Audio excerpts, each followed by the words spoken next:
안녕하세요, 라이더픽입니다. 이제 날씨가 조금씩 따뜻해지면서 밤에도 바이크를 몰고 나오는 라이더들이 늘어나고 있습니다. 근데 확실히 밤바리가 낮바리보다 무서운 이유는 음주운전이 커요. 특히 늦은 시간대일수록 음주운전자에 의한 교통사고가 많이 발생을 하고 있습니다. 최근에 윤창호법 발의로 인해서 음주운전자에 대한 처벌이 엄청 강화됐죠.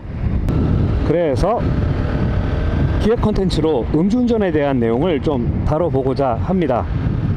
그 첫 번째로 오늘은 세계 여러 나라의 음주운전자 처벌에 대한 얘기를 여러분들과 공유하고자 해요.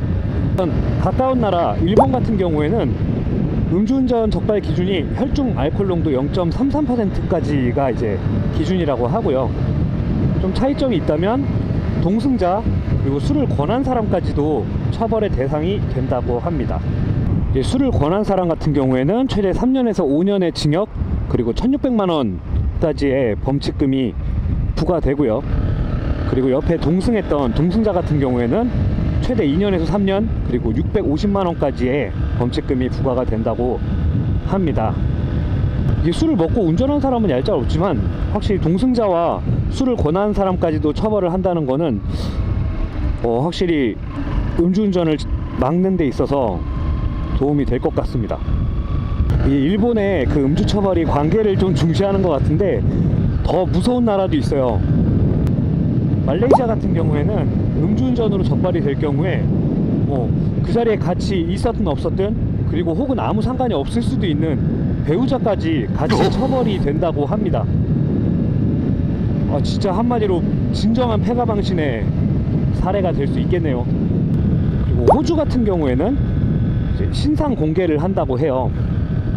이름, 차종, 차량 번호, 차량 색깔, 그 다음에 적발됐을 당시의 혈중 알코올 농도까지 전부 다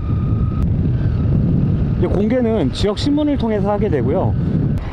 우리나라 같은 경우에는 성범죄에 한해서 이제 신상 공개 제도가 이제 시행이 되고 있죠. 호주는 음주운전까지도 그 영역이 확대돼서 진행되고 있네요. 복지국가로도 유명한 스웨덴 같은 경우에는 일단 적발 기준 자체가 다른 나라에 비해서 조금 더 엄한 편입니다. 0.02%가 적발 기준이 되고요. 이거는 어떤 술의 양으로 치면 소주 한 잔도 안 되는 양이에요. 그러니까 단 한 잔도 안 된다라는 강력한 의지가 보이는 적발 기준이고요.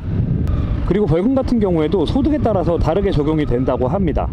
즉, 더 잘 사는 사람일수록 고소득자일수록 이런 범죄에 대한 과태료가 더 세게 적용이 된다고 하네요. 0.02%의 면허가 정지돼요.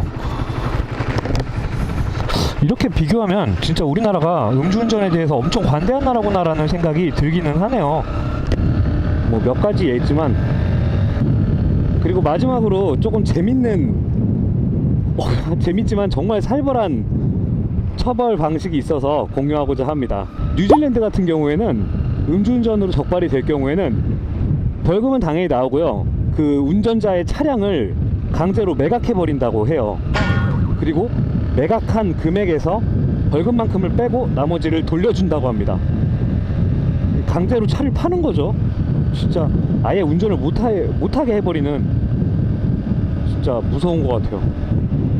그 다음 거기에 플러스 알파로 1년 동안은 새로운 차량을 구입할 수도 없게 합니다. 차량 등록 자체를 안 되게 해요. 근데 그만큼 음주운전이라는 게 진짜 무서운 거고, 정말 눈을 감고 운전하는 거랑 똑같고 사실 더 나쁘지. 눈 감고 운전하면 앞으로 똑바로 나가지. 물론 운전자들 각자가 조심해서 음주운전을 근절하는 게 제일 좋다고 생각은 합니다. 그렇지만 우리가 지금 그 블랙박스로 본 세상 같은 걸 보면 음주운전 사고가 계속 벌어지고 있잖아요. 저도 그래서 일벌백계가 맞다고 생각을 하고요. 특히 음주운전 같은 경우에는 나뿐 아니라 다른 사람까지 위험하게 만드는 게 너무 죄질이 나쁘기 때문에 알면서도 하는 거 아닙니까? 그래서 정말 강하게 처벌해야 된다고 생각을 해요. 다음 컨텐츠에서는 이제 윤창호법으로 인해서 바뀐 음주운전 처벌법에 대해서 좀 공유하고요. 음주운전에 대한 제 생각을 조금 더 얘기해보는 내용으로 여러분들께 찾아뵙도록 하겠습니다. 감기 조심하시고 편안한 하루 되십시오. 갑니다. 뿅.